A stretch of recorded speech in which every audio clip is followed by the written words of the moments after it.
A pensar más con Rosa María Palacios.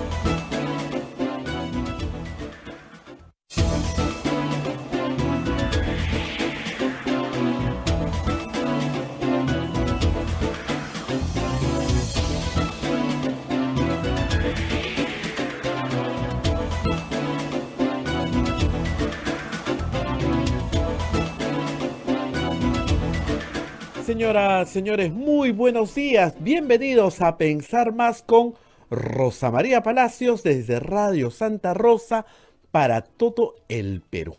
Y estamos listos compartiendo nuestra señal con Chimbote a través de Radio Santo Domingo, Arequipa, Radio San Martín, Ucayali, Radio Cepagua, La Convención, Radio Quillabamba TV, Puerto Maldonado, Radio Madre de Dios, en Huánuco, Radio Huánuco, Ayacucho, Radio La Voz de Ayacucho, Puno, Radio Pública, Ancash, Radio Moro, Huancayo, Radio Cumbre, Satipo, Radio Milenio, Abancay, Radio Estación Solar, Yurimaguas, Radio Oriente, Cajamarca, Radio Los Ángeles, Lampa, Radio San Valentín, Cerro de Pasco, Radio Activa, Huanta, Radio Continental, canales de televisión como Onda Digital TV, Fuego TV, Full TV, Quillabamba TV, también están en transmisión en este momento de A Pensar Más con Rosa María Palacios y nuestras plataformas móviles, el Facebook de Radio Santa Rosa, el Facebook de Radio Quillabamba TV, el canal de YouTube de Radio Santa Rosa y nuestra página web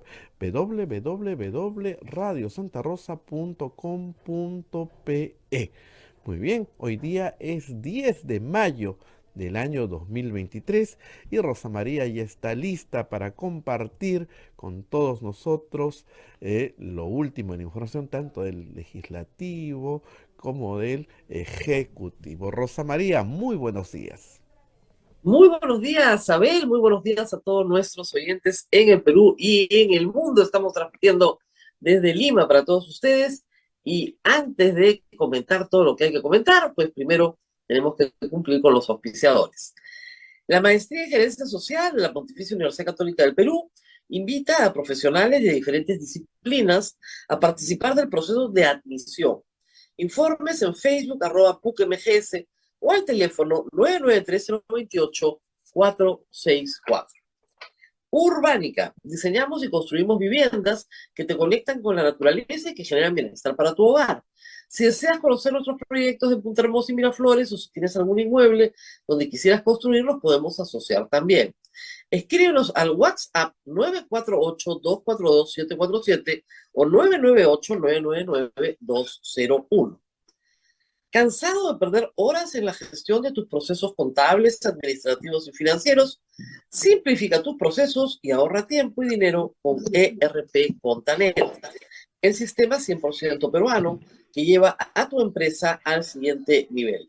Visita www.contaperuglobal.com o llama al 914-749-057. Palestra Editores, el sello de los buenos libros de derecho, invita a toda la comunidad jurídica en Lima a visitar Librería Tumacro en Avenida Santa Cruz 160 San Isidro, a una cuadra del Colegio de Abogados de Lima. Palestra Editores, 26 años dedicados a la difusión de la cultura jurídica. Y usted también nos puede ayudar, por supuesto, como siempre, les recordamos que lo único que tienen que hacer es capturar el QR que aparece en la pantalla. Lo he probado yo varias veces. Sale así, en el YAPE sale Radio Santa Rosa. Y usted hace su donación chiquita, no tiene que arruinarse por ayudarnos, ¿no? 5 solcitos, no es demasiado. Y eso nos ayuda mucho, sobre todo si lo hace frecuentemente nos ayuda más. Y también tenemos el PayPal para todos los peruanos, sobre todo en el extranjero, donde hay mucha gente que nos acompaña todos los días. Pues es muy sencillo, lo único que tenemos es una tarjeta de crédito, hay que seguir las instrucciones, que son súper seguras, y usted nos ayuda muchísimo, la verdad. La verdad es que estamos muy agradecidos con todos los peruanos que nos siguen al exterior. Y muy bien, ahora Rosa vamos María, a... Sí, a ver. te he mandado un avisito de palestra que nos llegó recién.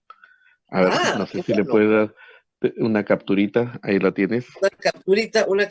A ver, ¿qué ha pasado? ¿Qué ha pasado? Esto es de esta mañana. Ya, vamos a ver. Muy bien, acá estamos. Claro, tenemos Palestra Editores presenta su más reciente publicación, Justicia Climática, Vulnerabilidad y Protección. Una contribución importante a la discusión sobre la justicia climática y su relación con los derechos humanos y la distribución de recursos. Sin duda, una lectura fundamental para aquellos interesados en la ética y la política del cambio climático, así como para aquellos que buscan soluciones justas y equitativas para abordar este problema global. Encuentra este título en palestraeditores.com y en las principales librerías del país desde el 15 de mayo. Palestra, 26 años dedicados a la difusión de la cultura jurídica. Ah, ese es el aviso. Ya, muy bien, esto es nuevo. Estamos un poco distraídos esta mañana. Calientito. Muy bien. Y ya les dije que nos ayuden con las billeteras electrónicas, con el PayPal. Así que vamos al análisis político.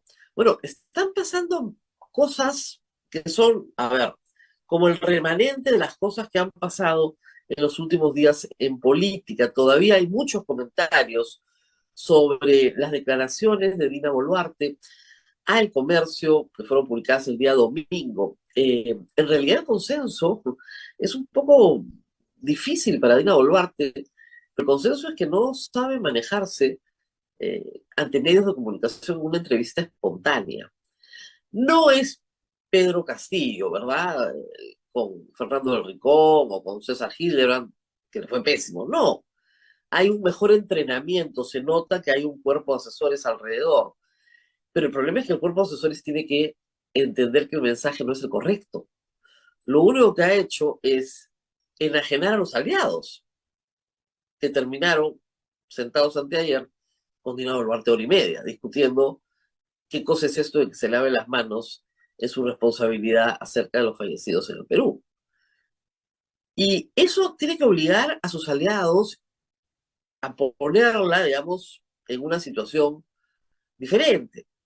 Y así se lo han hecho ver. O sea, hemos escuchado desde Patricia Juárez, del fujimorismo, Gladys Echaíz, Montoya, o sea, de Cueto, los ministros militares, como conversábamos ayer, ministros no, los congresistas que fueron militares en actividad alguna vez, bueno, todos han tenido que decirle algo. Entonces, tiene que sentarse con su equipo y pensar una respuesta diferente, que dentro de la legalidad incluso la pueda ayudar. Mire, siempre hay una defensa posible, siempre hay una defensa posible. El problema es que Dina Boluarte no es capaz de organizar una defensa posible. Y porque lo que pasó en Ica no fue modélico en el resto del país. Y ella tiene que preguntarse por qué. ¿Por qué en Ica no fue necesario matar a nadie? Demoró más. Ah, sí, claro que demoró más. Pero se detuvo, se sometió a la justicia y se condenó. Ya están condenados. Los 27 que capturaron en Ica tomando carretera están condenados. Sentencias inmediatas, porque el Código Penal te lo permite. Inmediatas. Pacificación. La justicia es pacificadora.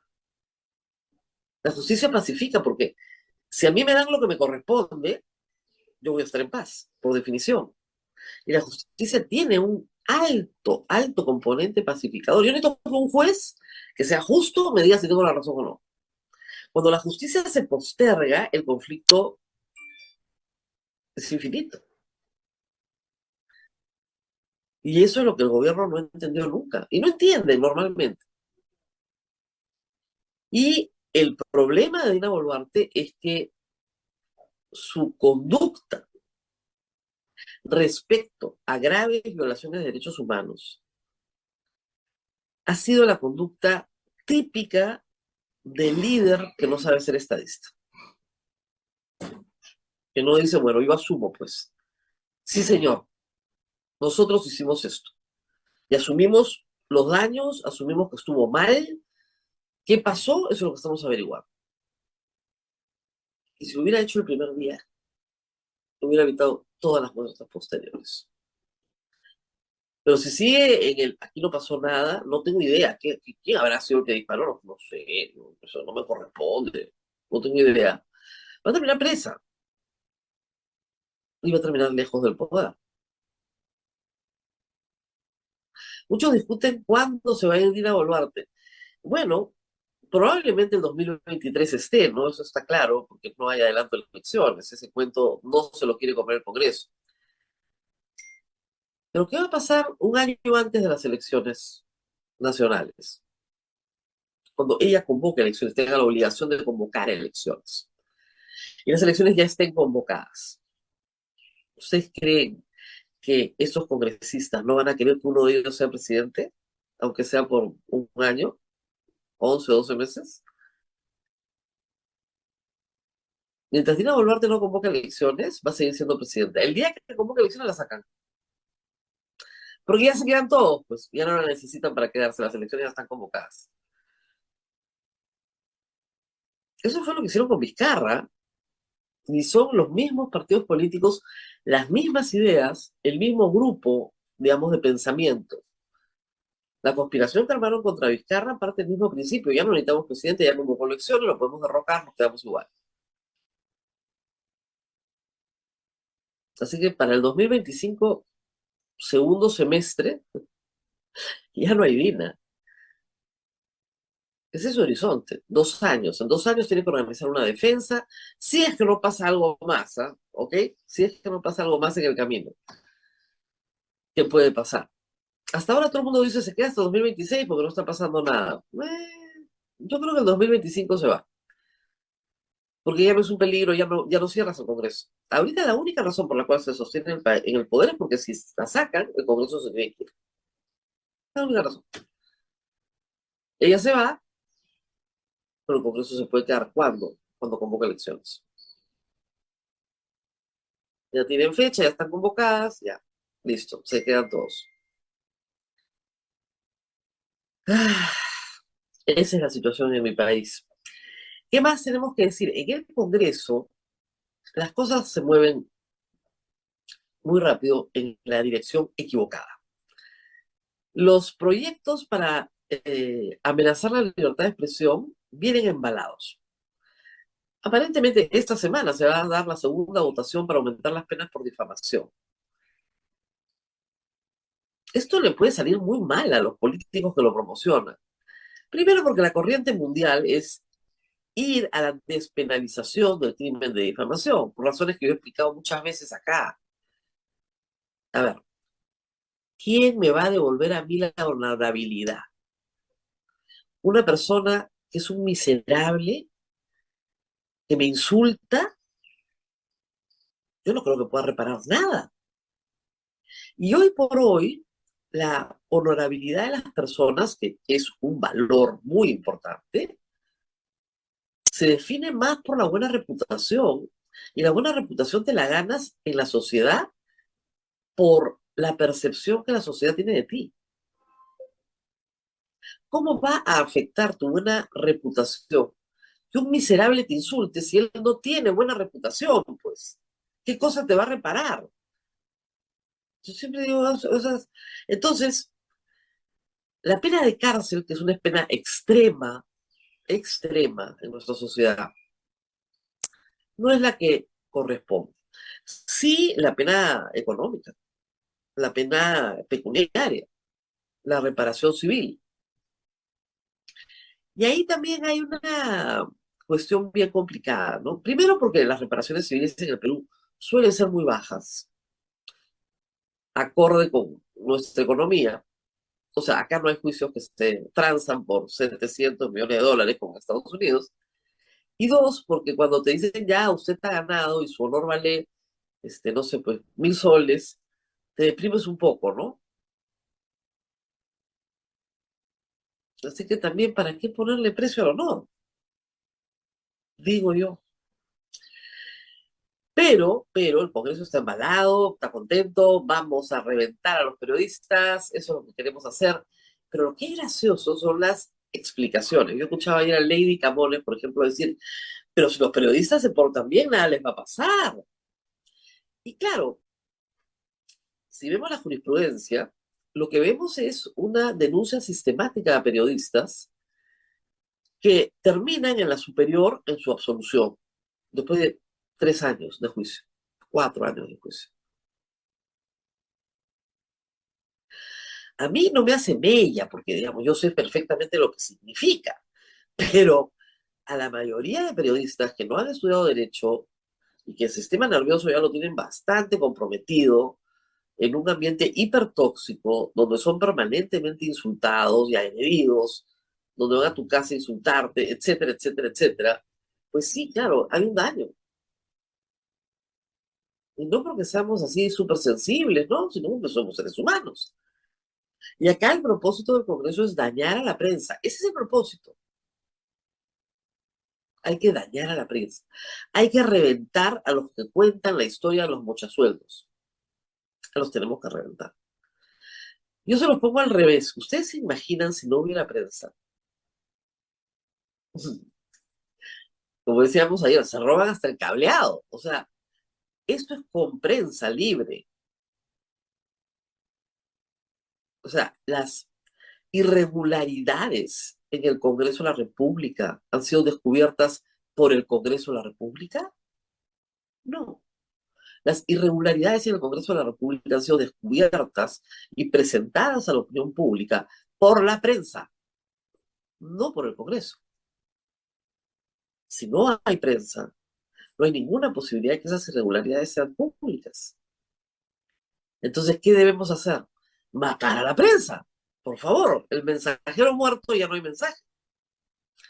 El error del Congreso es creer que es posible controlar todo el tiempo a toda la prensa.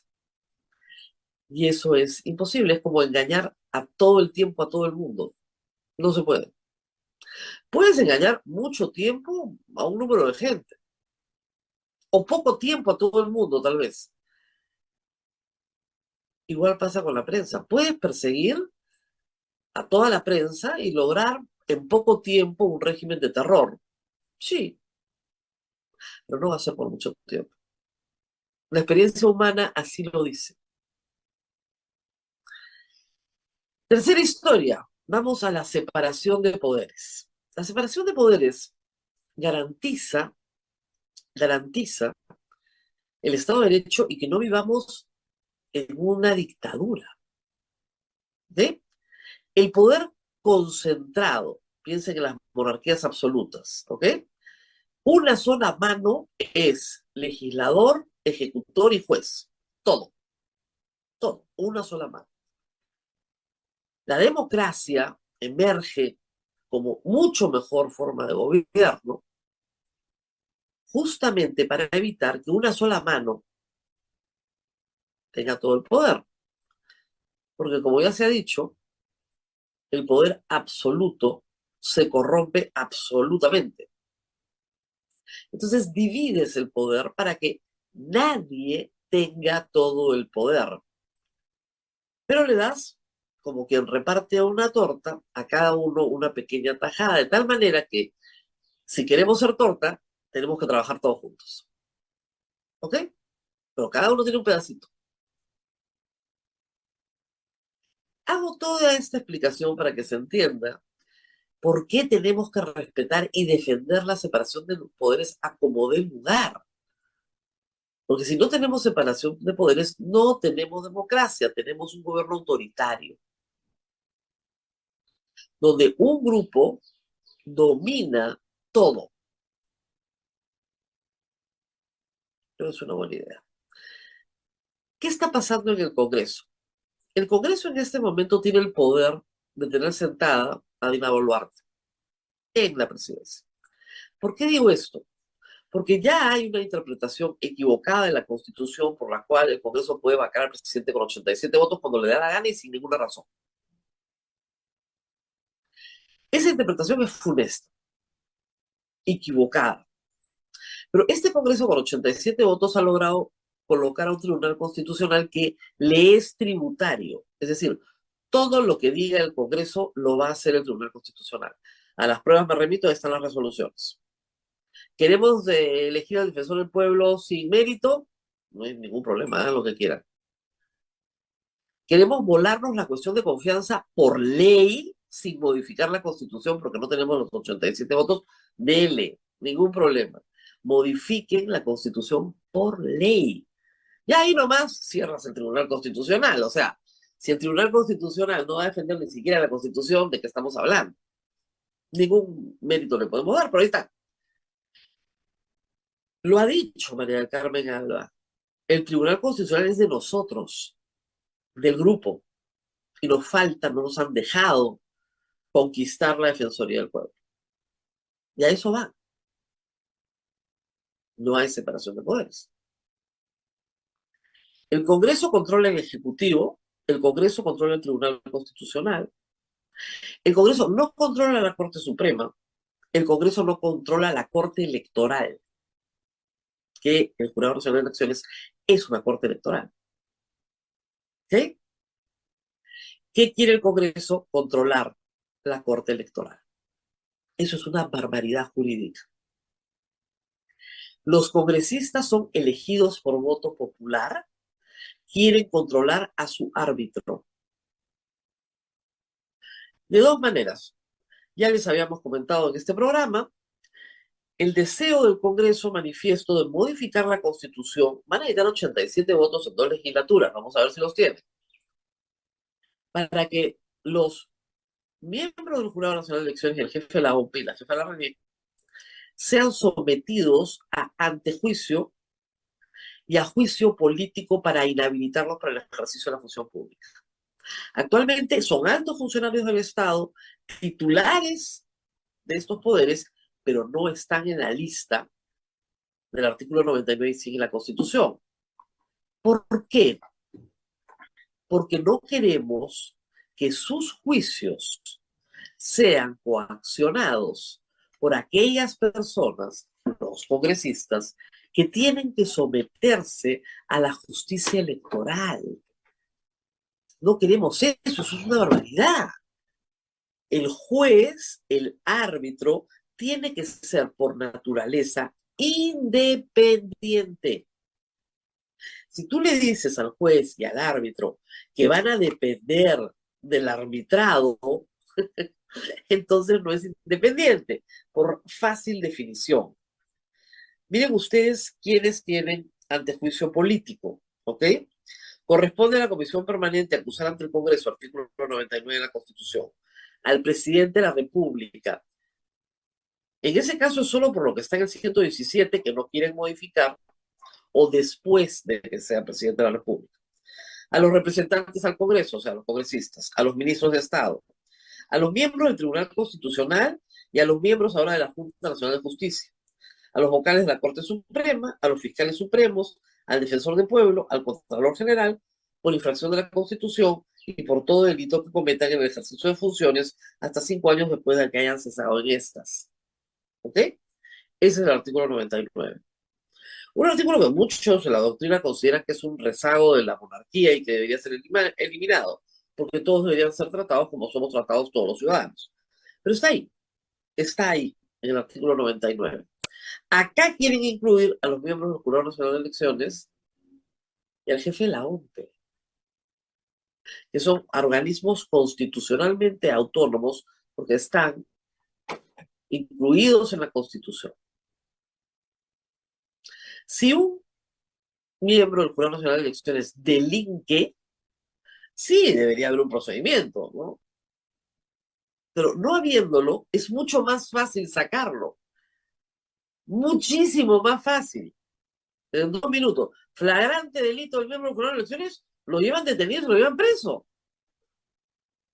Si no tiene protección, es más fácil someterlo a juicio. Mucho más fácil. ¿Qué es lo que quiere el Congreso en verdad? La posibilidad de inhabilitar lo que señala el artículo 100, la sanción política, que esa persona quede inhabilitado por el ejercicio de la función pública. Y para eso, prácticamente, no necesitas probanza en el sistema de justicia, sino probanza en el Congreso. Esa es la historia. Varios de los que han sido sometidos a inhabilitación han ido a la Corte Interamericana de Derechos Humanos y han ganado. Ojo, pero eso es lo que se quiere en el Congreso. Y ayer, la cereza del queque, porque hay cosas también que hay que decir, el segundo acto del Congreso en esta materia, que llama poderosamente la atención. Como ustedes saben, hay varios movimientos políticos que están en carrera consiguiendo su inscripción con posterioridad a las elecciones del 2021. Me parece que llevan 8 inscritos y podrían inscribirse 6 más. Con los 10 que hay en el Congreso podríamos llegar a tener 24. Muchos sí, tal vez demasiado, pero hay la posibilidad de inscribirse. Y la idea de unas PASO, de unas primarias abiertas, simultáneas y obligatorias, es que todos esos partidos se decantan y quedan los que realmente van a pasar a la elección. Muy bien. Entre estos partidos se ha inscrito un partido que se llama Perú Primero, promocionado por Martín Vizcarra. Martín Vizcarra está inhabilitado para el ejercicio de la función pública durante 10 años. Pero no está inhabilitado para promover él con su cara, su nombre, su interés, un partido político. Él no puede postular, eso es evidente. Pero sus compañeros, sus amigos, sus camaradas, sus leales, sus desleales, como quieran ponerlo, sí. Le pueden quitar los derechos políticos a Martín Vizcarra, pero no a toda una organización política, como es lógico. Bueno. El señor Nano García ayer propuso a la Comisión de Constitución y fue aprobado por amplia mayoría que el presidente del Jurado Nacional les vaya a dar cuenta, por la inscripción de un partido político. Un momentito. Acá regresamos luego a la separación de poderes y a la autonomía de los poderes del Estado. ¿Por qué le tiene que dar cuenta al señor presidente de la Comisión de Constitución? Ese no es un procedimiento que esté en el reglamento del Congreso. O sea, el señor presidente del jurado de elecciones tiene que darle cuenta al presidente de la Comisión de Constitución y a sus miembros sobre los actos administrativos que se realizan dentro de la Constitución y la ley. ¿Por qué? La pregunta es ¿por qué? Dicho sea de paso, no son más idiotas porque no practican. Le están haciendo una publicidad a Vizcarra. Van a hacer tanto roche con este asunto que todo aquel que no se había enterado de que Martín Vizcarra tenía un partido inscrito se va a enterar. Ay, ay, ay. La NBA tiene esa característica, pues es bruta, ¿no? Trabaja para el enemigo, pero bueno. Pero en realidad lo que están haciendo es amedrentando al presidente del Jurado de Elecciones. Que vaya, que lo han amedrentado durante los últimos 4 años, ¿no? Ya se va, además, ya se va, tranquilícense, ya se va. La Corte Suprema es la que tiene que escoger otro, y de nuevo, el Congreso no controla la Corte Suprema. Ya no estamos en los tiempos del APRA, en que controlaban la mitad del Poder Judicial y la mitad de la Fiscalía. Ya no estamos en esos tiempos, gracias a Dios. Entonces, acá tenemos un problema de manifiesta injerencia en los demás poderes del Estado, en los actos administrativos de otros poderes del Estado, sin ninguna consideración legal. Esto es un error grave. Pero ahí estamos, pues. Ahí sigue el Congreso. Tremendo. La única buena noticia desde el Congreso es que por lo menos ya aprobaron las acusaciones constitucionales a 4 de las mochasueldos que están denunciadas por concusión. La Fiscalía les ha abierto proceso por concusión a 4. Obviamente siguen firmas, ¿no? Porque claro, los otros casos se han conocido después. Son 8 los casos, pero 4 ya están en la comisión permanente, para discusión en la comisión permanente, y la comisión permanente, si lo desea, acusa ante el pleno. Y a la señora Cordero ayer la expulsaron de Fuerza Popular, de la bancada, por unanimidad. Su hermano, el señor Cordero, no votó porque ya está suspendido también por el caso del Español. Pero hay que decir que en ese caso, además de la conducta inmoral de la señora Cordero y delictiva severa en su procedimiento, hay una tensión enorme, enorme, porque la congresista Cordero es muy cercana a Alberto Fujimori. Lo visitaba a altas horas de la noche, ¿eh? Entraba y salía de la Diroes, y esa amistad, digamos, tal vez le dio la esperanza de tener, pues, algunas prerrogativas que no tiene. Logró traer a su hermano a la campaña y al Congreso, pero generó también reticencia al interior de la organización. Y lo que estamos viendo es el resultado de eso, en realidad. Les dio la razón perfecta para sacarla de la organización. En fin, Abel, ¿qué me estoy olvidando? Abel, se me Abel. No, Estoy viendo que la señora Betsy Chávez. Betsy Chávez ahora, que también ha sido acusada por tráfico de influencia en la comisión. Ha sido admitida la... no, mira, el caso de este Chávez es pan comido, porque, a ver, este Congreso la va a acusar de todo lo posible. Tiene que acusarla de todo lo posible. De hecho, ella ha tenido una solicitud en el Poder Judicial de detención preventiva que no prosperó, que no prosperó. Y no prosperó porque revisando los fundamentos de la detención preventiva, el juez encontró que no había perturbación de la actividad probatoria, que es lo que tiene que haber. Su posibilidad de fuga, su posibilidad de desaparición de pruebas, de alteración de pruebas. El juez encontró que no la había. Han apelado, la fiscalía ha apelado, y esa es la historia, ¿no? Y hablando de fiscalía, oye, una noticia interesante hoy día en el peruano. José Domingo Pérez ya no quiere ser fiscal, quiere ser juez. Quiere ser juez superior. Se va. Ha postulado. De repente ingresa. Y ahora quiere ser juez. Fiscales y jueces saltan de la fiscalía a la carrera judicial. Debería ser una sola línea de carrera, pero en fin, ¿qué les puedo decir? Quiere ser juez superior. Ya no quiere ser fiscal. Lo cual creo que no está bien, ¿no? O sea, por supuesto, cada uno es libre de escoger el centro de trabajo que quiera, ¿no? Y de postular de acuerdo a su carrera y a lo que quiera hacer.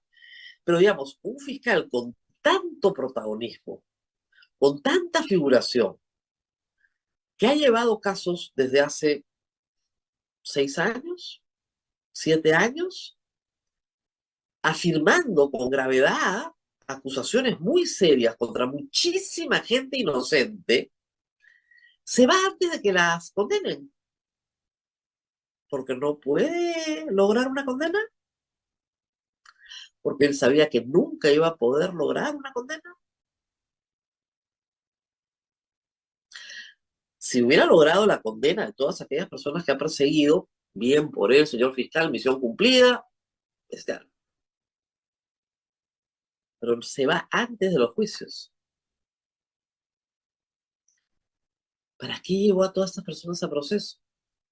Y lo que yo me temo es que él sabe que tanto en control de acusación y por último, al final del juicio oral en sentencia, van a absolver a muchísima gente a la cual él le hizo la vida miserable. Porque no solamente hubieron detenciones preventivas irregulares, corregidas por el Tribunal Constitucional, como la de Keiko Fujimori, o como la de Ollanta y su mujer, y otras más, sino que también ha habido, y por mucho tiempo, actos administrativos del Poder Judicial, del proceso, que han sido francamente humillantes, como que no te dejen salir del país, como que no puedas salir de la provincia de Lima, como que te incauten bienes que no son objeto del delito, o que te embarguen bienes para pagar una futura reparación civil.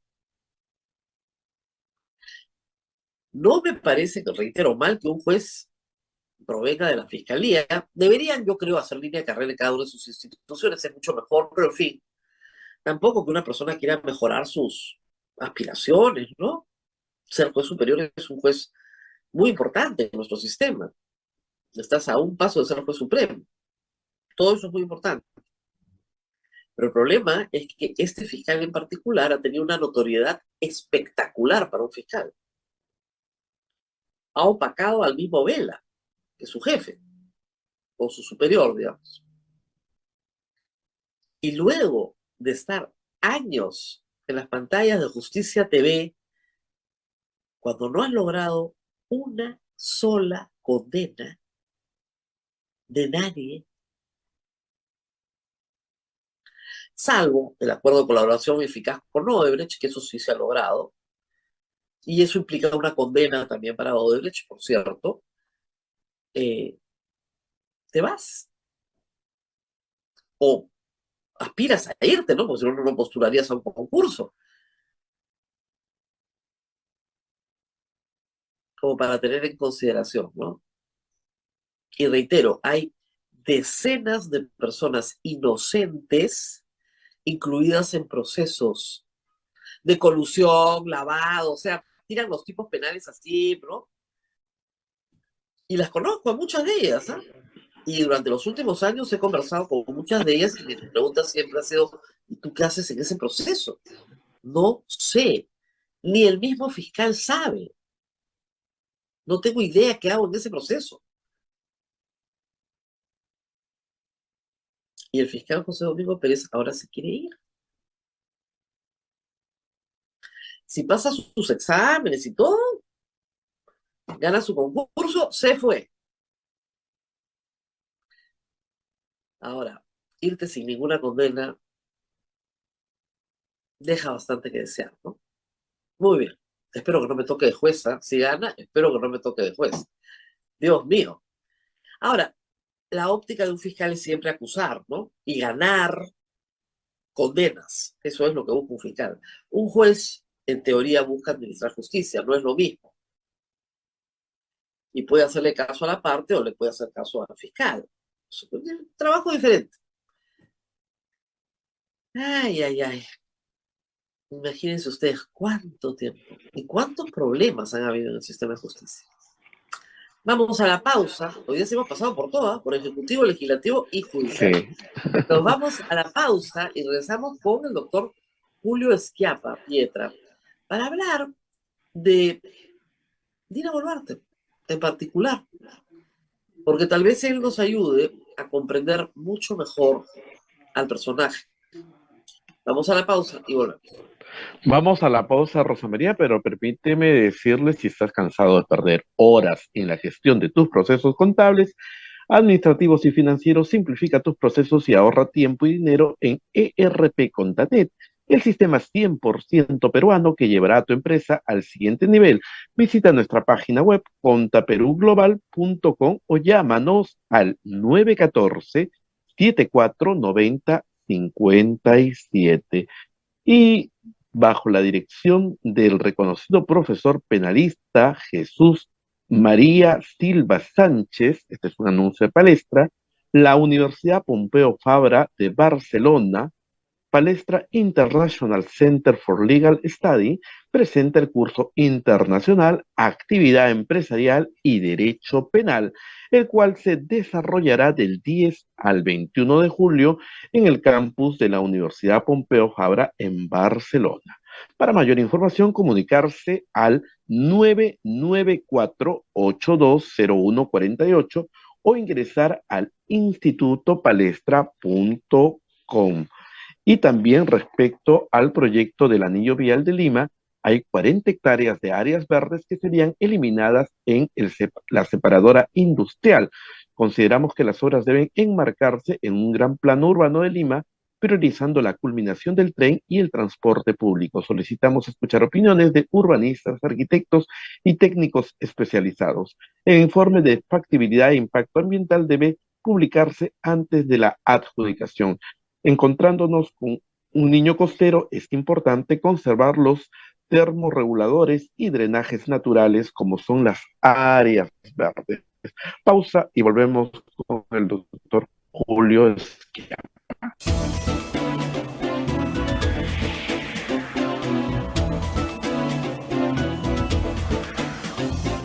Vamos al aire. Continuamos con A Pensar Más con Rosa María Palacios aquí desde Radio Santa Rosa para todo el Perú, conectados a toda la red nacional. Rosa María, adelante. Muy bien, estamos con el doctor en sociología y analista político, el doctor Julio Schiappa Pietra, para conversar acerca de recientes declaraciones. Yo lo escuché en Sálvese quien pueda, con Josefina Townsend y Renato Cisneros, luego una extensa entrevista en La República. Así que hemos aprovechado estos minutos para tratar de que nos ayude a descubrir algunas cosas que creo que todavía no están claras. Muchas gracias por estar con nosotros esta mañana. Un gusto estar contigo, Rosa María. Bueno, háblenos un poco de Dina Boluarte, la mujer que usted conoce. ¿Desde cuándo la conoce? ¿Desde cuándo tiene amistad con ella, con su familia? Cuéntenos un poco de este conocimiento de la persona más que de la política.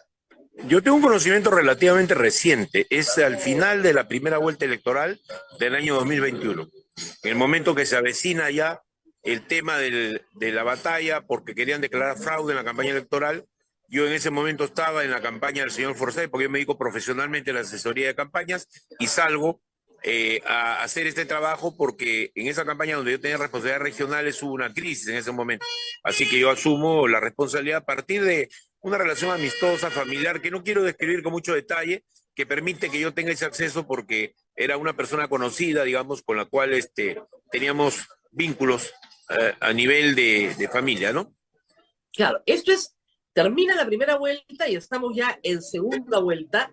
Lamentablemente el candidato Forsyth... Antes de entrar a la segunda vuelta, digamos, eso es junio del año 2021, antes de entrar a la segunda vuelta. Perdón, disculpe usted, es febrero del 2021, disculpe. Claro, sí. Claro. Entonces, ya termina la primera vuelta, Forsyth perdió lamentablemente la inscripción, en fin, fue una debacle muy triste porque gente muy valiosa no pudo entrar al Congreso.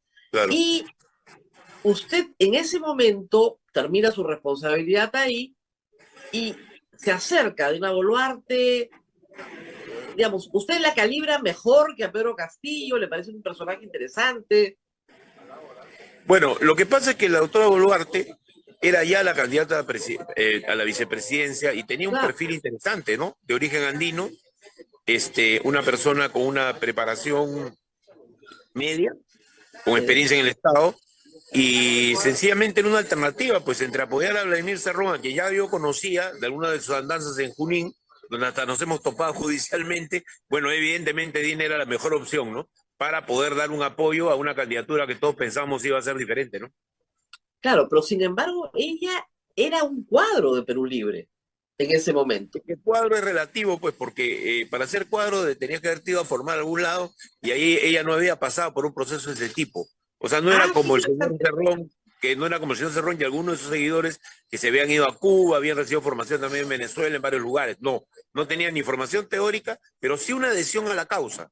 Y finalmente a la candidatura de la izquierda difusa en general, que en realidad en el Perú es como en todas las sociedades una especie de estado de ánimo, ¿no? Así como la derecha, un estado de ánimo que se partidariza cuando hay algunos fervientes seguidores de una causa o de un caudillo que creen que ahí está la verdad. Ahora, ella ya había postulado en las municipales a Surquillo, por entonces se llamaba Perú Libertario, después se llamó Perú Libre.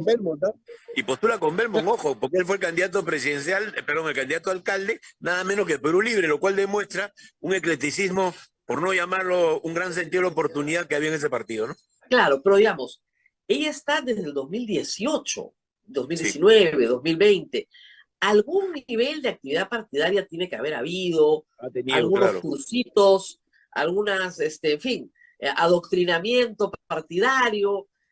Yo he visto presentaciones de ella publicitarias, digamos, por la nueva constitución, o sea, estaba bien adoctrinada, por lo menos parecía bien adoctrinada. Rosa María, porque estar adoctrinado en la nueva constitución, en realidad es un mantra, que ahora lo que ha pasado en Chile demuestra lo equivocado que es pensar que uno convierte eso en el programa político, que es lo que han hecho muchos los sectores de izquierda, y lo hizo Perú Libre, tanto como Verónica Mendoza, con lo cual ese es un error. Una táctica, como decía el buen Lenin, ¿no? Nunca sustituye la estrategia. ¿No? Así es. Muy bien. Entonces, con este contexto, con esta Dina Boluarte, como usted dice, simpatizante, emocionalmente de izquierda, más no cuadro... Vladimir Cerrón es un cuadro del Partido Comunista Cubano, o sea, es formado en Cuba, ¿no? Ella no, como usted dice, algo más emocional. Funcionaria de RENIEC, mando medio dentro de la administración pública. Muy importante tomar en cuenta, porque un mando medio generalmente no llega a la presidencia de la República. Ojo, su experiencia de gestión, digamos, es solvente. Además, ella nunca ha robado, eso sí me consta, por lo menos de lo que yo sé en el Estado, pero es un límite, ¿no? el no tener una visión global de la planificación del Estado a nivel nacional, y creo que es ahí donde está su debilidad principal. Claro, o sea, su espacio es agencia distrital. Ese es su espacio, agencia administrativa distrital.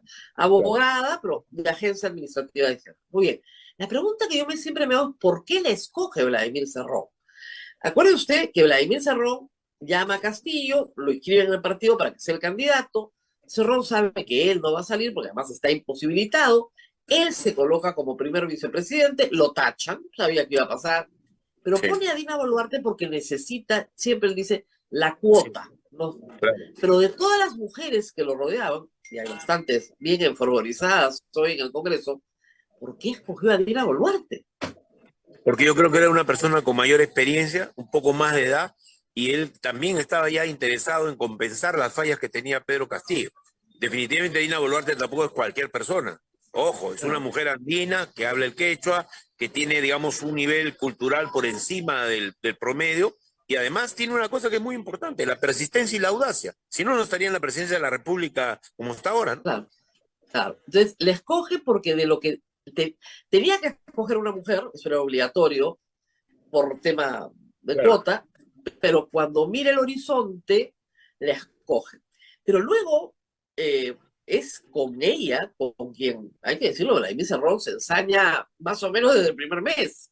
O sea, bueno, eso da lugar a una ruptura que es interesante para lo que estamos conversando. Yo escribo la carta, que la hago aprobar por Betsy Chávez y por ella, y ellas renuncian en conjunto a un determinado momento, creo que es al segundo mes o tercer mes.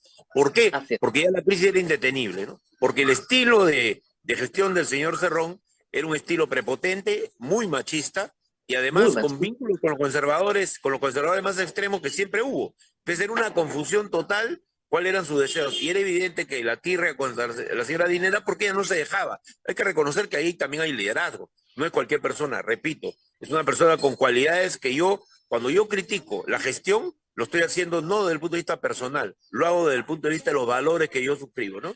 Claro, entonces ella en ese momento rompe con Cerrón, o sea, hay que decirlo, Cerrón la maltrata en público, hay unos tweets horribles, la maltratan, le mandan a la mitad de la bancada a atacarla, y a Betsy Chávez también, como se dice, a las dos juntas, y las dos renuncian.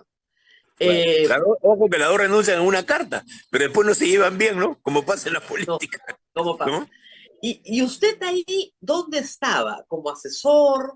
Yo estaba yo siempre soy especialista en ser un asesor externo, ¿sí? En la sombra, pero activo, por ponerlo de alguna manera. Andrade siempre me decía que yo era una persona que sabía lo que era practicar la asesoría, guardando respetuosa distancia para no verme involucrado en todos los boches que hay en la campaña política. No, claro. Usted, a ver, era un asesor ad honorem. No era rentado, Rosa María, además algo importante. Por eso, ad honorem. No era rentado. O sea, pasa mucho, hay que explicarlo a veces, a mí me piden consejo, políticos te piden consejo. ¿Ok? Quiero renunciar. ¿Me puedes hacer la carta? Por supuesto. No fue al revés, yo le sugerí renuncia ya porque vi que ya no daba para más, y ella accede, lo cual habla bien de ella también, a una carta conjunta con otra compañera que estaba siendo en ese momento acosada. Creo que eso fue un éxito del intento político, la puso en otro plano, la gente le empezó a mirar a partir de ahí. Claro, entonces usted lo que ha hecho todo el tiempo que ella le ha pedido, porque es voluntario, le ha dicho, mira, quiero conversar contigo, dame tu opinión. Así es. Y le escribía, y tengo una larga lista de notas que yo le mandaba por WhatsApp o análisis, ¿no? Que siempre son muy útiles. Y con los políticos peruanos no se puede uno dar el lujo de hacer uno como se hace para un alemán o inglés, ¿no? Aquí hay que hacerlo bien resumido, bien práctico, y a eso, en ese estilo, me ha ayudado mucho el haber trabajado en la televisión y haber hecho trabajo que requiere una redacción diferente, ¿no? Muy bien. Entonces, esta relación continúa durante todo el tiempo en que ella fue ministra. Así es. Han sido más de un año, o sea, desde el 28 de julio. Hasta el momento del golpe. Hasta el momento del golpe. Y inclusive yo aconsejo una línea a seguir contraria a la que se siguió, totalmente contraria, que se la mando a Otárola y a ella respecto a los sucesos de Ayacucho. Lo tengo escrito. No la puedo publicar porque es un tema ético, pero se la puedo mostrar a alguno de mis amigos para que sepan de qué se trataba. Era una línea de prevención y no de ataque. Era de no militarización y de negociación. Claro, es que eso es, en fin, era lo básico. O sea, yo le lo decía... Lo hubiera dicho tú, Rosa María. Lo hubiera dicho tú. O sea, en eso no hay que ser mago, sino que sencillamente hay que saber lo que hay que hacer en situaciones tan difíciles, ¿no? Claro, y en Ica, yo siempre digo, lo de Ica es modélico, pero no lo usaron, pues. No Claro, lo usaron, no lo quisieron usar. Y ese era el modelo a seguir. O sea, tú claro. dejas que la gente se proteste, vote, y luego regresas y negocias. Pero le das la Claro. posibilidad de votar. La gente Así es. necesita el desfogue. ¿Ya? No le dieron la Un posibilidad. mayor de la policía me dijo lo siguiente: este régimen ha establecido un sistema completamente equivocado para controlar manifestaciones. Te dejan colgado a 6 cuadras y tú viajas de Ayacucho, de Apurímac, de un montón de sitios para poder llegar a Lima y gritarle cosas al Congreso, y no puedes hacerlo porque siguen la estrategia que no recomiendan los manuales. Los manuales recomiendan lo que tú has dicho: desfogar, permitir que Entra, la gente se exprese, limitar la violencia, pero dejar que la gente hable, que la gente se exprese. Y a veces deja eso que es la en voz gente muy alta. exprese, baja la tensión, porque ya todo el mundo gritó todo lo que tenía que gritar, y de ahí pasas a la negociación. Así es. Y abandona la plaza, ¿no? O sea, a los rusos contra Napoleón. Abandona la Claro, plaza. claro. Napoleón entra, no tiene que comer. Acá Ya, no, pues, perfecto. acá están sobrepresentes en momentos críticos. En estos últimos días que habría que callarse un poco la boca porque ya se está cocinando un paro para julio, ¿no? Y había un montón de reuniones en Puno y en varios puntos del país. Lo aconsejable era guardar un modesto silencio mientras uno va elucubrando qué va a hacer. Al no pensarse, y ojo que tanto el primer como la presidenta de la República son muy emocionales, no son gente reflexiva y tienden a la acción antes que a pensar bien las consecuencias. Antes que pensar bien las Bueno, consecuencias. Y este es el problema, ¿no? bueno, entonces vamos a ella la eligen presidenta, bueno, no la eligen, le corresponde, es una sucesión presidencial, Es presidenta y constitucional, claro. claro, por supuesto, en la sucesión constitucional correspondiente, pero ella jura hasta el 2026. ¿Ese Sí. discurso lo hizo usted? No, no. No puedo decir quién lo hizo, pero sí lo hizo una persona muy solvente que la obligaron a poner el 26 porque él dijo no, el 24, porque Claro. era un demócrata, ¿no? Y eso del 26 es el tipo de cosas narcisistas que han causado muchos problemas, como eso de continuar, por ejemplo, en el Club Apurímac, que fue simplemente un capricho, ¿no? Y esto que fue también el deseo de perpetuarse, dado que ya se hacía el sacrificio de entrar a la presidencia, de quedarse ahí, ¿no? Que yo creo que es un error político. Claro, pero usted comprenderá que, digamos, entre ser ministra de Estado y ser presidenta del Club Apurímac, hay una graduación para cualquier persona más o menos culta, pero aparentemente para ella, ser presidenta del Club Apurímac era más importante que ser ministra. Es que eso te muestra un tema, ¿no? Que era emocionalmente, hay ciertas cosas, y eso pasa con todos los seres humanos, ¿no? O sea, yo entro a un canal de televisión y vibro porque es lo que a mí me encanta hacer en la vida, ¿no? Y supongo que a ti te pasa lo mismo en algunas actividades que haces, ¿no? Pero en el caso de ella, pues su vacilón, por decirlo así, o lo que a ella la motiva mucho, es esta relación con su tierra. Yo he ido al Club Apurímac porque he sido casado también con una purimeña y sé de qué hablamos ahí. Es una Ya. reivindicación no solo cultural, sino emocional con tus amigos muchas veces, ¿no? No, está muy bien, pero digamos, ya, si te hacen ministra de Estado, dejas el Club Apurímac. Así Si es. te hacen, si te hacen presidenta de la República, tienes que reconocer ciertas verdades que tienes que reconocer. Por ejemplo, que efectivamente tu campaña la hiciste en el Club Apurímac, porque eso es Claro, verdad, o sea, no, claro. así pasó. Ahora, ella llega e inmediatamente Otaro, lo que ha sido su abogado, y yo entendía que por la entrevista, usted la recomendó a Otárola como abogado. Entre varios la recomendamos, sí, porque no te olvides que es un abogado con una trayectoria constitucional, y Sí, yo me había olvidado de su militarismo del caso del Valle del Tambo, no lo digo en broma, fue en serio. Ahí murieron 6 personas también por algunos malos consejos que dio él, entre otros, ¿no? no, y él fue abogado de los Humala en dos amparos que ganan, importantes justamente porque José Domingo Pérez estaba hostilizando a las hijas de Ollantumala, iba al colegio de las niñas, Claro, y él gana un amparo para que dejen paz a sus hijas. Y claro. eso lo va a notar. Entonces, sí tiene una buena experiencia, conoce derechos humanos perfectamente, sabe perfectamente Absolutamente, el peso absolutamente. que tiene el peso que tiene un informe de la Comisión de Derechos Humanos. Muy bien. Entonces, Dina Boluarte, en los primeros hechos de Andahuaylas, tiene que haberse sentido completamente sobrepasada. Ahí es donde usted dice que ella dice, no, voy a renunciar, esto no puedo más. No, en ¿Cuándo ese es la momento, primera vez? Perdón, que dijo no le voy a escuché porque renunciar. hay un ruido acá. Si me pudiera Pero le repetir. preguntaba por el momento de la renuncia. Sí, le escucho. El momento de la renuncia no es por Andahuaylas. El momento de la renuncia es por Ayacucho. Ah, Cuando hay, Dios. no es por Andahuaylas. Por Andahuaylas incluso ella pasa por una primera crisis porque tiene que evacuar a su familia. Ojo, como usted sabe, en esta zona del sur del Perú, generalmente uno tiene familia en varias ciudades y en una de ellas estaba pues su familia y tuvo que evacuarla de Chalhuanca y tengo entendido que también de Andahuaylas. O sea, el primer impacto fue ese. Pero luego lo de Ayacucho sí fue bravo, porque esto fue, no se olvide usted, cuando hubo una reunión del Acuerdo Nacional y el presidente de Ayacucho aparece por Zoom y dice que hay un muerto. Y a los pocos minutos dice que hay 10. Ahí entran en una crisis tremenda. En Y ella medio del toca acuerdo las manos nacional. en Cuando le una estaban reunión. pidiendo a ella, le pedían no más muertos, por favor. Así es. Así Y es. todos hemos visto ya después, IDL le ha hecho un trabajo magnífico con reproducción, o sea, con las fotografías y el video de lo captado. Los militares entraron a matar. Le dijeron, recuperen el aeropuerto a cualquier costo. La gente Claro. ni siquiera muere dentro del aeropuerto, muere toda fuera del aeropuerto. Así es, así es. Es que yo te aseguro una cosa, conociendo cómo han dado las órdenes, de manera desordenada, sin buenos asesores al costado, con un estilo completamente empírico de dirección, estoy seguro que lo que han dicho, por lo menos sé por alguna gente que me lo ha contado, y propios militares, de que la orden fue, vayan y prácticamente tomen la plaza, defiendan el aeropuerto con el costo que sea. Palabra de Eso es lo Otárola. mismo que yo sé, por eso lo estoy diciendo hace días. Recuperen el aeropuerto a cualquier costo. A cualquier costo, ¿no? Ya está, listo. Recuperar el aeropuerto. Pero la operación se hace, los muertos principales mueren, la mayor parte de muertos mueren fuera del aeropuerto. Unos 3 o 4 en la puerta del aeropuerto de reto. No, hay un grupo, si tú ves las imágenes, que les disparan, ¿no? Desde dentro del aeropuerto. Ah, ¿ya? no, el Estando disparo ya- sale del aeropuerto, pero mueren fuera del aeropuerto. Así es, y además los Claro. persiguen por las calles.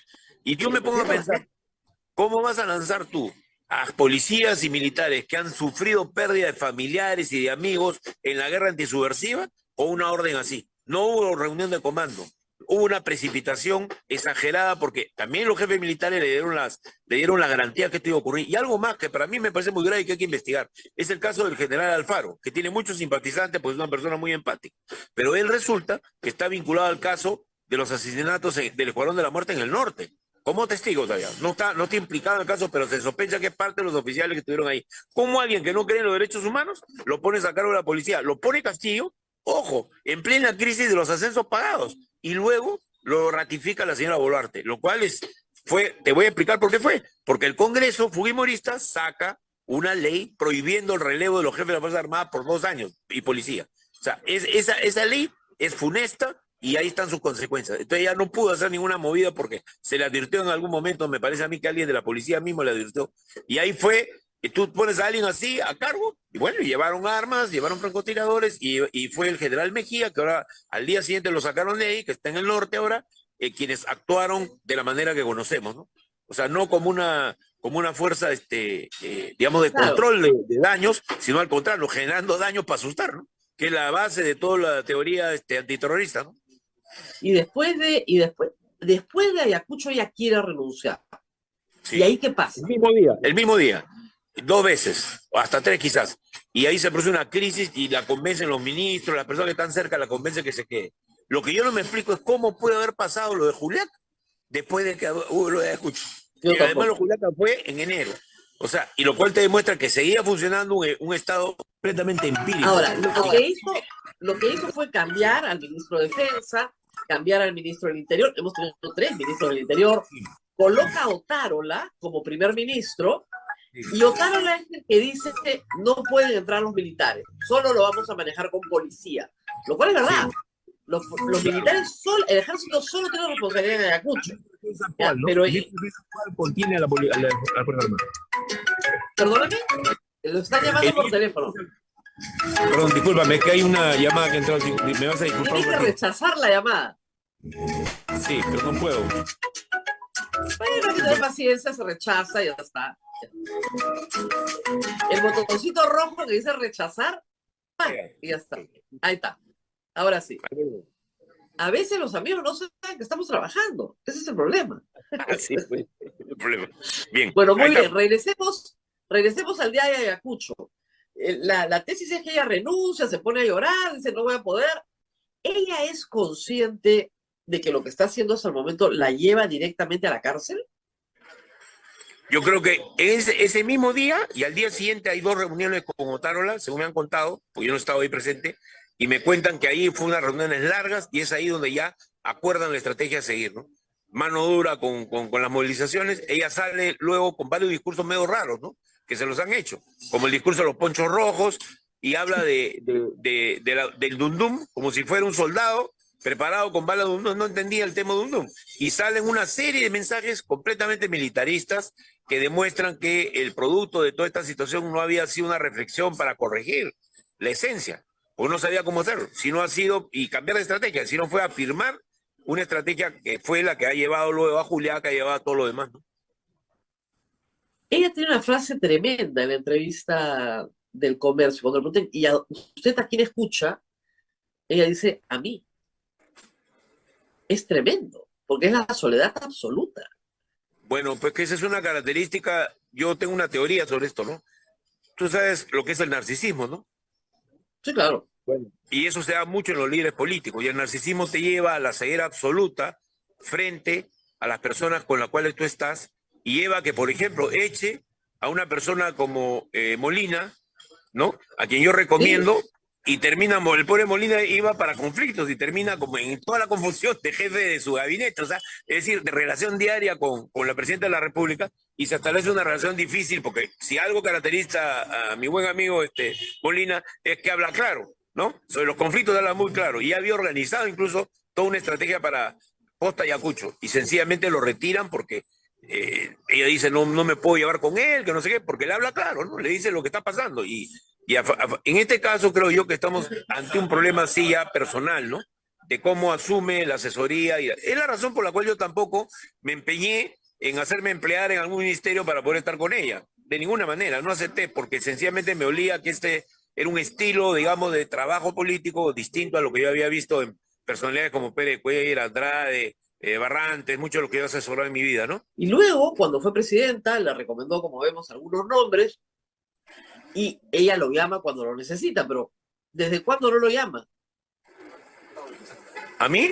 Bueno, yo me retiré, ¿no? O sea, es diferente. Me he retirado y me mandaron varias veces emisarios, y yo le dije lo que pensaban los emisarios después de lo que pasó en Ayacucho, ¿no? Porque yo creo una cosa muy importante, ¿no? Un asesor que se pega como un chicle a un asesorado termina como el asesorado. O sea, hace cataplum cuando tiene una catástrofe política o electoral. Y tú debes saberlo por tu propia experiencia también, que uno tiene que saber cuándo retirarse y cuándo se queda, ¿no? Y yo decidí no quedarme por razones éticas, básicamente razones éticas. Claro, pero el tema de Ayacucho, que era muy grave, como varios ministros, ojo, ¿ah? O sea, no es que no se le haya ido nadie. Hay varios ministros que han dicho no puedo más, me voy. Algunos lo han hecho público y otros simplemente han renunciado y se han ido discretamente porque no podían más. Y el testimonio que yo he obtenido de algunos ministros que han salido, no puedo dar nombres tampoco, es que nunca se les informó qué estaba pasando. O sea, que no tenían en Consejo de Ministros un debate sobre lo que estaba pasando. Incluso... Ese es el gobierno unipersonal que le ha hecho tanto daño al Perú. Por ejemplo, que se vio en la época de Vizcarra, que se vio en algunos momentos en la época de Toledo, todos los presidentes, y Humala, ni hablar. Entonces, el autismo presidencial es fatal para un país. Es una cosa, claro, desconfían muchísimo, con razón, pero al mismo tiempo se quedan completamente aislados. Y el problema de esto, lo que decían los ministros, es que muchos dijeron, no, pues yo no puedo asumir responsabilidad. Incluso me contaron que en un consejo de ministros les dijo, les voy a explicar lo que son las balas Dundum. Lo he googleado.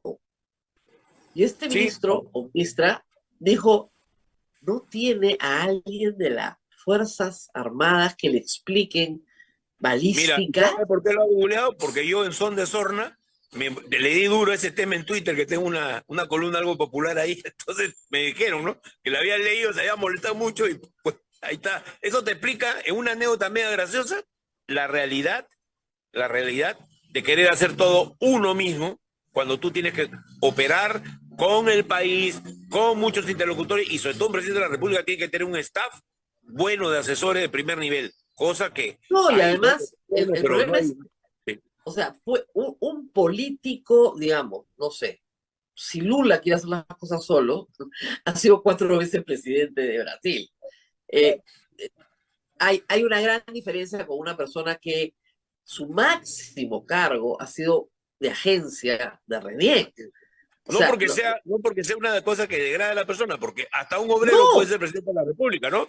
Pero claro.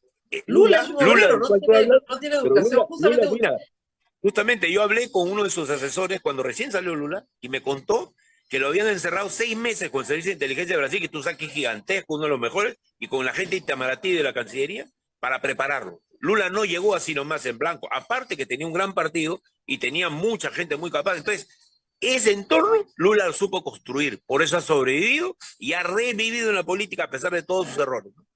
claro, pero digamos, ella no es él. Entonces, no tiene muchísimo más nivel académico que Pedro Castillo, eso sin duda, ¿no? Claro. Y tiene incluso muchísimo mejor manejo en medios, pero la entrevista al Comercio el día domingo ha sido un desastre con sus propios aliados. O sea, Ha sus salido León aliados. en la entrevista, en radioprograma, justamente a comentar el hecho, ¿no? El autor de la entrevista ha dicho varias de las sorpresas que él se dio en esa reunión. La vio muy empoderada, demasiado empoderada para lo grave de la situación. No, y que le habían entrenado y que tenía efectivamente un papel, fichas, le habían dado todo, pero Claro. los que la asesoran detrás no le han hecho un servicio, le han hecho un daño, porque su base política está en el Congreso, en la parte más conservadora del Congreso Y los y en militares. y en las Fuerzas Armadas. Y en los dos grupos le han salido a protestar. O sea, militares en retiro que representan la voz de los de actividad públicamente y congresistas que son sus aliados públicamente diciéndole, no, hijita, tú no te lavas las manos, ¿ah? Tú asumes. Acá nos hundimos todos juntos, pero tú no te lavas las manos. Ese ha sido el mensaje. ¿Quién le hizo ese discurso? Es lo que no logro entender. Narcisismo, nada más. Es que soplarle la... que uno es jefe, ¿cómo se llama? El jefe del comando de las Fuerzas Armadas, pero el presidente es algo más que eso. El presidente no es un congresista, no tiene límite para poder ingresar, hablar, hacer lo que francamente le plazca, eso no está regulado. Pero como hay esta mentalidad abogadil de que hay que regular absolutamente todos los actos humanos, pues entonces ocurre que se cometen errores de apreciación. Lo grave aquí es que no se miden las consecuencias políticas. Como no se midió, cuando se le dijo a los aymaras, ustedes están equivocados, ustedes solo pueden pedir reivindicaciones sociales y no políticas, no pueden pedir derrocarme a mí o cerrar el Congreso. Eso fue fatal. Y hasta ahora no se asimila en el gobierno. Y es una declaración que, ojo, es tan fatal que hoy día el movimiento de resistencia ahí en el sur lo lideran los aymaras, que acaban de reunirse para decretar que a partir del 19 de julio hay un nuevo paro. ¿El gobierno está haciendo algo para parar eso? ¿Para conversar con ellos? No está haciendo nada en esa línea. Entonces aquí estamos ante un hecho que puede retribuirse con violencia, generar una enorme inestabilidad futura, y por eso es que un grupo de ciudadanos donde yo estoy, estamos apoyando que haya en el país un adelanto de elecciones. No hay otro camino, porque con la continuación Pero del régimen... ella no quiere, o sea, ella tiene la llave. Ella dice, renuncio mañana y hay adelanto de elecciones. Sin discusión. Pero el problema habrá es que ella darle no la llave en la mano pues, para que lo haga, o mediante un referéndum que tenga una concurrencia masiva, o pasará, si no, lo que pasó en otros casos, ¿no? En los cuales ya la fuerza en las calles, que siempre hay un riesgo de violencia y de muertes, termina imponiéndose, ¿no? Y luego Pero yo hoy quiero no hay, la vía hoy no pacífica. hay Yo quiero la vía violencia, pacífica. hoy no hay violencia en las calles. No hay, pues. Pero yo creo que hay que partir de que el camino más justo, más correcto, es el constitucional, es el legal y es el de hacer resistencia civil, ¿no? Ahora, digamos que ella el día 7 jura hasta el 2026, pero el día 11 de diciembre a medianoche aparece y dice, no, vamos adelante a elecciones. ¿Ahí usted tuvo alguna participación? Bueno, yo he mandado a sus asesores más directos varios comentarios míos, no he dejado de hacer eso, no a ella, pero sí a sus asesores para lograr... Y se logra, hay que decirlo, y se logra una votación positiva con 94 congresistas en diciembre. Luego era evidente, porque no tenías que ser idiota, que esos congresistas no iban a votar en la segunda votación de ninguna manera. Claro. Y ya lo anunciaban, ¿eh? Claro. Y entonces es donde el fujimorismo dice, no, vamos a modificarlo para que sea este año. Así es. Así es. Esa es una movida de Nano Guerra García, que ya se veía candidato presidencial, que es un hombre inteligente, ¿no? Y era una buena salida política. Era una buena, pero era mala para los que, digamos, estaban en el otro campo de la oposición que querían ellos más bien capitalizar. Entonces armó una confusión que terminó siendo lo que vimos, ¿no? Un periodo en el cual todos se han atrincherado y nadie está cediendo en sus posiciones, ¿no? Claro. Entonces, en ese contexto, habiendo ella mandado un proyecto de ley para el 2023 también, con, con votarla en contra, públicamente en contra, con el ministro Tello a favor, ¿no? Entonces, en todo ese problema, el asunto central es que se sepultó el adelanto de elecciones.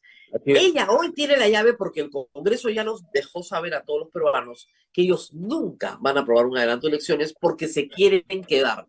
Y, como decía yo en la introducción, ellos se pueden quedar hasta el 2025 con Dina Boluarte. Una vez que ella convoca elecciones el 2025, en julio del 2025, un año antes, la pueden votar, porque ya se pueden quedar. Ella tiene dos caminos, mi querida Rosa María, dos caminos, que no son necesariamente tácticos, son estratégicos para su vida futura, la de ella y la de los suyos.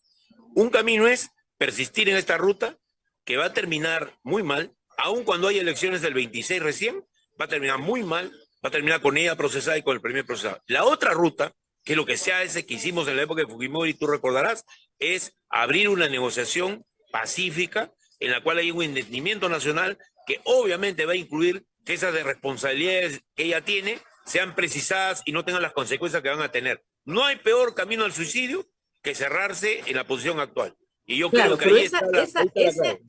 Claro, pero esa negociación política no le garantiza una absolución. Pero eso está claro, pero yo solo te doy un ejemplo para que veas cómo la teoría del puente de plata funciona en estas situaciones. Paniagua. Nunca olvidaré una ocasión en la cual estuvimos sentados con Lucho Iberico, con varios líderes de los movimientos que estaban en el Congreso en ese momento, a punto de censurar a la señora Hildebrand, y Paniagua dice, me han llamado y me avisan de que están en el aeropuerto Fujimori con un montón de maletas, se quiere ir del país. Y ahí hubo toda una discusión, en la cual tanto Gustavo Mome, papá, como se impusieron frente a los demás que querían que se interviniera Fujimori y lo dejaron salir del país. Porque en ese momento sabíamos que había un golpe de Estado, que además se fraguó a los 3 días iba a ser. ¿Te acuerdas tú cuando interviene el embajador Yeti y impide el golpe de Estado? Pues bien, en aras de eso, Paniagua dice que se vaya. Y deja estupefactos a varios, porque era el puente de plata para evitar la violencia, para darle una... Finalmente a Fujimori después se le echó la mano, ¿no? Pero mira tú cómo es la sabiduría política. Esa sabiduría de la que carece el actual gobierno. No. Eso no va a ocurrir. Pero a lo que me refiero es, ella, o sea, digamos, un dictador, no digo que Dina Boluarte lo sea, pero un dictador, no sé, Francisco Morales Bermúdez, negocia su transición, ¿ok? Lógico. Para poder salir. Lógico. No te olvides que fue con un enorme paro el 19 de julio del año 77, ¿no? Y esa movilización luego lleva un proceso de 1 año de negociación. Y ojo, con gente como Bedoya Reyes, ahí en la Torre, y las ilustres personalidades que se vieron envueltas en esa negociación. Otro lote. Muy bien. Otro lote. Claro, Fujimori sale porque se da cuenta de que tiene que convocar elecciones porque no da más. Está capturado por las Fuerzas Armadas, por la parte más corrupta de las Fuerzas Armadas. No da más. Partir el Congreso, Ojo, en el Congreso logramos partirlo, ¿no? Claro, y él negocia su salida. La negocia en el sentido, como dice usted, me voy, ustedes hagan lo que quieran. Muy bien. Si él no hubiera regresado al Perú, estaría viviendo tranquilamente en Japón. Sí. Negocia su salida. Sí. Yo no creo que Dina Boluarte tenga nada que ofrecer. Siempre una negociación es preferible a la confrontación. ¿Ya? No, yo lo sé, pero no tiene nada que ofrecer, salvo la permanencia de todos. Pero esa ventaja, cada día que pasa, se le agota, porque conforme nos aproximemos al 28 de julio del 2025 y ella tenga que convocar a elecciones generales, ya ella no sirve para nada. Claro. Entonces, su plazo de vigencia es de un poquito más de 2 años. Si ella no negocia su transición, va presa de todas maneras. Es una terrible para mí. A mí me mueve emocionalmente porque a pesar de todo lo que ha hecho, cuando tú has estado cerca de una persona y conoces sus virtudes, moralmente tú sabes que eso es terrible, ¿no? Porque he visto caer a tantos a lo largo de estos años Y cuando tú haces obras a las personas a veces cometen errores fatales. Y yo creo que ella lo ha cometido. Lo ha cometido por precipitación y no creo que ha sido voluntario lo de Ayacucho, pero sencillamente eso acabó con toda legitimidad de su gobierno, ¿no? Y eso es terrible. Pero Pero ¿por la qué? política es la A que ver, puede pero curar esto, ¿no? ¿cómo explica usted lo de Juliaca? De que en ese momento le dieron más mando a la policía de los militares. Eso fue. Dejaron correr mala suerte por ese lado, por presión de ellos también, ¿no? Que le dieron mano libre y agravaron la situación porque ahí sí fue pues un intento de ingreso al aeropuerto, ¿no? Por eso la propia CDH distingue, ¿no? Entre Ayacucho y Juliaca, ¿no? Distingue. No, Claro, no es tan pero, a empática ver, como el caso de Juliaca Ayacucho. era un aeropuerto que ya tenía muchísimos problemas, ¿no? A ver, se han quedado 104, acaban de abrir el aeropuerto recién ahora, porque Sí, además claro. han salido de base, han vivido 4 meses los militares adentro. Sí, Entonces, sí. más daño al aeropuerto le ha hecho la permanencia de la tropa durante 4 Sí, claro, meses que lo que la claro. población le ha podido hacer. O sea, Así es. olvídense cómo lo han dejado, ¿no? Claro. Entonces, el problema acá es que no tienen el temple para poder aguantar una protesta grande Claro. y luego entrar a negociar. No tienen el temple. Entonces, Pero Luz ahí María, Lima yo es creo que además, espantoso. si me permite, yo creo que no entienden qué cosa es lo que pasa en el Perú. Mira tú estas últimas encuestas que dan a Castillo como un personaje que 39% de los peruanos creen que podría volver, 41% que ellos votarían por él y 49% que quieren que él sea juzgado en libertad. Perdón, 41% que creen que el Congreso dio el golpe contra él y no él contra el Congreso. Así es. ¿Por qué hay eso? Porque es una forma de resistirse a una realidad. La gente ya lo ha vuelto a él un ícono. Entonces, lo inteligente que es entender el proceso que hay en el sur como parte de eso. Al no entenderlo, tú estás creando una crisis mayor, porque estás yendo no solo en contra de la... tú sabes que los movimientos en la era de la globalización tienen un momento subjetivo muy fuerte.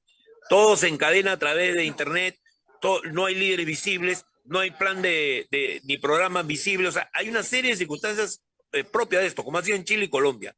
Entonces, si queremos aquí una situación incontrolable, pues bueno, sigan apretando el acelerador y vas a ver tú lo que va a salir. Entonces, acá solo queda, si queremos que haya diálogo y haya una salida pacífica, solo queda conversar. Y ya los presidentes regionales están dispuestos a conversar, pero el gobierno los está manipulando para utilizar obras públicas a su favor y no está haciendo lo que es la solución política, que es conversar para dar salida, por ejemplo, a este malestar, este despecho, este trágico desencuentro del sur del Perú con el resto, ¿no? Sí, no, Dina Boluarte se queja que el presidente regional de Puno no quiere hablar con ella, pero si habla con ella, lo cuelgan, pues en Puno. O sea, la población la población está muy dolida por los muertos en Puno. En Puno, Incluidos sin todos embargo, los soldados que sí, se han ahogado, todos los chicos son puneños, son así de la es, zona. así es. En Puno hay una cosa muy particular, ¿eh? Parece el País Vasco. Hay 3.000 comunidades que se han reunido en Yunguyo y han acordado una plataforma por pedacitos. Poco a poco arranca el tren, o sea, pero esa línea se debe a que han sido hostilizados de una manera tal que ya el problema se volvió un problema de dignidad. Como pasó en Arequipa, tú recordás en la época de Toledo, Sí. en el momento en que ya no era la privatización de una empresa de agua, sino se volvió un problema de dignidad, y lo dijo el presidente regional claramente. A mí se me ha quedado grabado, 2012. Se me ha quedado grabado o 2007, versión, ¿no? El No me acuerdo ahorita 2004. la fecha. El 2004, equipazo fue el exacto, claro. 2004. Y lo dijo a Raúl Díaz Canseco, los que están ahí representando al gobierno, le dijo, ¿no? Este es un problema de dignidad, es un problema nacional, de dignidad nacional. Y cuando un movimiento pasa a esa fase, tú estás enfrentando un tema sobre todo emocional. Y acá se ha enfrentado con las armas y se ha enfrentado con una irracionalidad opuesta a otra irracionalidad. Eso es lo que ha pasado. Sí, no, el problema en Puno es emocional. Además, el presidente dijo, Puno no es el Perú. Pero además de pobreza, ¿no? Claro, cuando dijo eso ya fue un insulto total. Además hay un tema real de pobreza, un problema de que el 80% de la gente, no hay que olvidar, son informales. En el agro es aún más. ¿Y eso a qué lleva? A que no seas parte, pues, del Perú. Eres un ciudadano de lo aquello que Alan García decía, de segunda clase, pues sí, de segunda clase, porque te faltan tus derechos económicos. Y en eso yo sí creo que Hernández Soto, ¿no? Con que yo puedo tener muchas discrepancias y forma de ver, está en lo correcto. Que el problema del Perú está ahí. Está en esa masa informal que tenemos que incorporar a la nación. Y ahí está la base de la inestabilidad política también, y de que voten por cualquier candidato como salida a la situación que viven, ¿no? Bien, bueno, hubiera sido mejor si le hubiera pedido a usted, después de Ayacucho consejo, usted le hubiera aconsejado a Dina Boluarte que sí renuncie. Claro, sí. O por lo menos, si no podía ordenar una investigación, era renunciar. No quedaba otra. Estuvo pensándola. No, ella no puede ni la fiscalía investigar porque tendría que contar con la colaboración del ejército y la policía. Y Así es. jamás les van a dar la lista de los Claro. autores materiales. Nunca. Nunca lo han hecho en 30 años de su versión. ¿Qué lo van a hacer ahora? De ninguna Pero además manera. los mandas al combate y luego los dejas abandonados a su suerte. Estás creando otra fisura más en el país. A mí me parece completamente injusto. Mira tú, yo coincido con otra gente en la cual podemos discrepar sobre el tema de derechos humanos, pero los militares retirados que han salido a hablar, como el general Baella o el mismo hijo del almirante Gianpietri, plenamente de acuerdo con lo que dicen. Porque no están insultando, están diciendo, es totalmente injusto repetir esta historia, que yo la vi, ojo, cuando yo era editor de Canal 5, con el juicio a los militares que habían intervenido en la residencia de la Embajada de Japón. ¿Por qué se jugó a 24 o 22? ¿Por qué se hizo la vida, se destruyó la vida de tantos de ellos? Cuando los culpables no eran ellos, eran Montesinos y Sudavía que habían entrado a matar a los 6 últimos resistentes del MRTA, ¿no? No, lo que el ejército le ha dicho, señora, usted dio las órdenes. No se nos haga la loca. Claro. Y si se sigue lavando las manos, perfecto, pero usted va a juicio con nosotros. Claro. Ah, sí. Bueno, vamos. es parte terrible, ¿no? Es parte de las cosas que tienen que discutirse porque el Perú tampoco puede seguir en una situación así de tensión con sus militares, ¿no? Esa es parte de lo que hay que hablar. Pero es que no los puedes obligar, a ver, los estás obligando a violar derechos humanos. Sí. Cuando tú le dices al militar, a todo costo, no me importa el costo, me recupera la plaza, claro. Lo estás obligando a violar derechos humanos, pues. Creo que es un error, en mi opinión, que los militares intervengan en combate callejero porque no están preparados en esta ciudad, en este país. No, evidentemente no. Es un error esas leyes exageradas que se dan a veces. Ahora, si viene la protesta, ellos, ¿no? Hay que decir una cosa, si viene una protesta masiva en julio, como anuncian en Puno, yo no creo que las Fuerzas Armadas y las Fuerzas Policiales van a tener la misma conducta después de haber escuchado a Dina Boluarte. Yo tampoco creo, no creo. Ella dice que no nos manda, entonces si no nos manda, nosotros no queremos salir tampoco, o sea que chao. Esto está generalizado ahora y es un problema, es una desgracia, ¿no? Porque eso puede dar lugar a una gran violencia que no puede ser controlada, ¿no? Yo creo que hay que tener por eso, por amor al Perú, hay que buscar una salida, una solución. Muy bien, muchísimas gracias por haber estado con nosotros. Ya es tarde en la mañana, yo sé. Así que nos vamos despidiendo del doctor Julio Schiappa, asesor político y sociólogo, que ha intervenido acá con nosotros para contarnos esta historia esta mañana. Mil gracias por estar con nosotros. Muy amable. Y Abel, yo me tengo que despedir, pero mi despedida va a ser un poquito más larga de lo habitual. No nos vamos a ver mañana porque me voy de vacaciones. Me voy a un sitio precioso, voy a Roma. Voy a estar en Italia y voy a estar en Roma. Espero visitar al padre Javier, visitar a los amigos de la Orden Dominica allá. ¿Vas a estar en la Curia? Me han hecho una invitación a la Curia, espero poder estar. Y con el regreso maestro. Con el padre maestro. Bueno, si está ahí. Sí está por ahí. Tenemos esa suerte. Yo lo he conocido acá en Lima, pero bueno, en realidad al predecesor. Al nuevo, al antecesor. Sí. Al predecesor que estuvimos con él, acuérdate, cuando vino el Papa en Puerto Maldonado. Y regreso con ustedes el día lunes 22. Así que nos vamos una semanita de vacaciones, pero el programa permanece, el programa no se va, y además tenemos muy buenas entrevistas que Abel les va a pasar a ustedes durante los días que yo no esté. Pero quería avisarlo para que no haya ninguna preocupación por mí. Simplemente se llaman vacaciones, algo que no hago desde hace muchísimo tiempo, porque desde que pasamos a la virtualidad, uno carga, ¿no es cierto?, con la pantalla a todas partes, y puede trabajar desde cualquier lugar. Pero, Abel y yo hemos decidido que habiendo una diferencia de 7 horas, va a ser un poquito difícil que podamos hacer. Así que esta vez sí son vacaciones, y nos vamos a ver nuevamente el lunes 22. Así que disfruten mi ausencia, los trolls van a estar de fiesta. De repente no, cuando me voy ya no tienen aquí insultar, entonces ya más bien están tristes, pero disfruten porque ni siquiera los voy a bloquear durante esta semana. Muy bien. Así es, Rosa María, que tengas buen viaje y el domingo que tengas un bonito Día de la Madre. Vas a estar por Roma, Además, así que, este fin de semana coincide con la Virgen de Fátima también, oh, sí, sí, sí, el 13 de mayo, el un 13 de lindo mayo, día, una un fecha día, especial. Ayer sí, me sí, sí, contaba, a ver, que el 13 de mayo de 1984 hizo por primera vez un programa en Radio Santa Rosa. O así sea, es. tiene 39 años en la radio. Eso es, más adelante el récord Guinness, ¿ah? Muy bien. Nos vamos, Buen, pero regresamos, ¿ah? No se asusten, sí, regresamos. Después de las y, vacaciones estamos con ustedes. y Creo mañana que, tenemos entrevistas. Ujú. claro, salvo que ocurra el fin del mundo, pero ya miren, nos ha pasado tantas veces que no creo que pase. Así que eh, espero que puedan vivir sin mí 12 días, no es nada. Vamos y volvemos. Listo, él. Nos vemos. Chau, Chao, chau. Rosa María, buen viaje, cuídate mucho, chao, chao. Saludos en Roma, chao. Hasta aquí, A Pensar Más con Rosa María Palacios.